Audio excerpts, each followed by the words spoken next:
Okay, I'm going to show you guys how to access the library databases so that you can do research to start your research papers and your annotated bibliographies.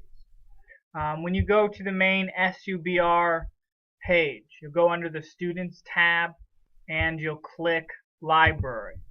If you know the library website already, obviously you can just go to the library website, but here it is. Once we're on the library page, you'll want to click on Articles and Databases, and you'll click Databases A to Z. When you do this, it will list a ton of different databases that you can possibly use. There are some like ProQuest, EBSCO research databases, which will link a ton together. I think the best database is Academic Search Complete. This is the one I recommend you using. If you do use Academic Search Complete, you have to make sure that it's the English version. There's a Spanish version of this that will get you results that you won't be able to use, so just make sure it's the English version. When you decide which database you want to use, you'll have two different options, on campus and off campus. If you're using the university's Wi-Fi, then you want to click the on campus link. Okay, if you're at your own house using your own internet access, you'll click the off-campus link. But in order to be able to click this link, you first have to go down to the library and register. You'll bring them your student ID and you'll register so that you can do this. I'm on campus, so I'm clicking the on-campus link.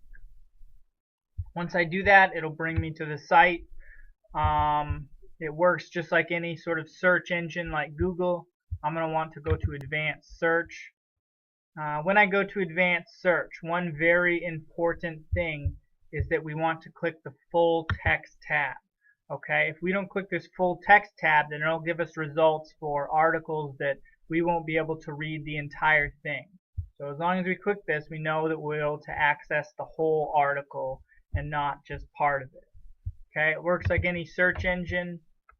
I'm going to pretend like I'm writing a hypothetical paper on the effects of global warming on humans. So I'm going to type my keywords in here. Global warming effects. I'm going to hit search. After I do that, it's going to send me a bunch of different results here. I got 6,000 possible results. So we'll need to think of a way to sort of comb through them quickly. We can't read 6,000 articles, obviously. So when we click into one very helpful thing is that it'll give us an abstraction. The abstraction is a summary of that article so that I can just read the summary really quickly and see whether I think it will fit for my paper before I read the whole thing. Okay, this summary tells us that the author hypothesizes that persistent heat stress forced by global warming might play a crucial role in increasing neurodegenerative disorders. So I know based on this abstraction that this article is going to hypothesize that global warming might affect humans. So I know that it's one that I could possibly use. After I've read the abstraction and decide that I could use it in my paper, then I'll want to access the full paper. And here it is, PDF full text. Should be up here. I'll click this. Then it'll load the entire article, which I can now read, find out the things I'm going to use for my paper, etc. After you find out that you actually want to use one of these articles, okay, one very helpful thing is on the side under Tools, we have a bunch of different tools that are going to help us out. The most important one is this Cite tool. When you click this Cite tool, what it'll do is it'll list the different citations. We'll go down to MLA because your papers are in MLA.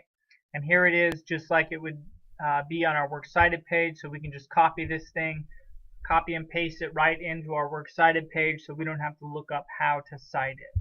Okay. Another thing under Tools that's helpful is we can save it, we can email it to ourselves, print it, or we can create folders. Back to the main search page.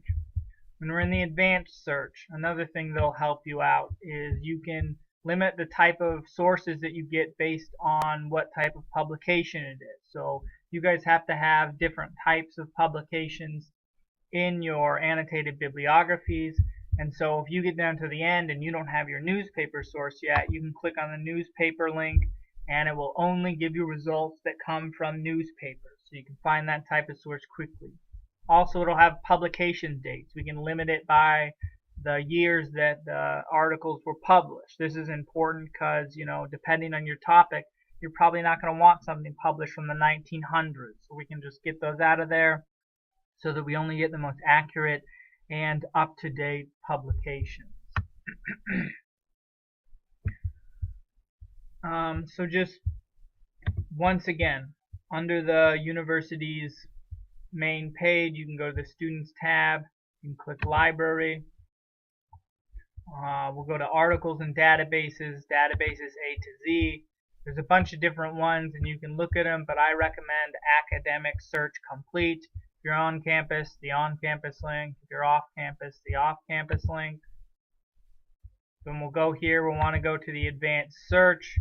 We'll want to click Full Text, and then we'll start searching.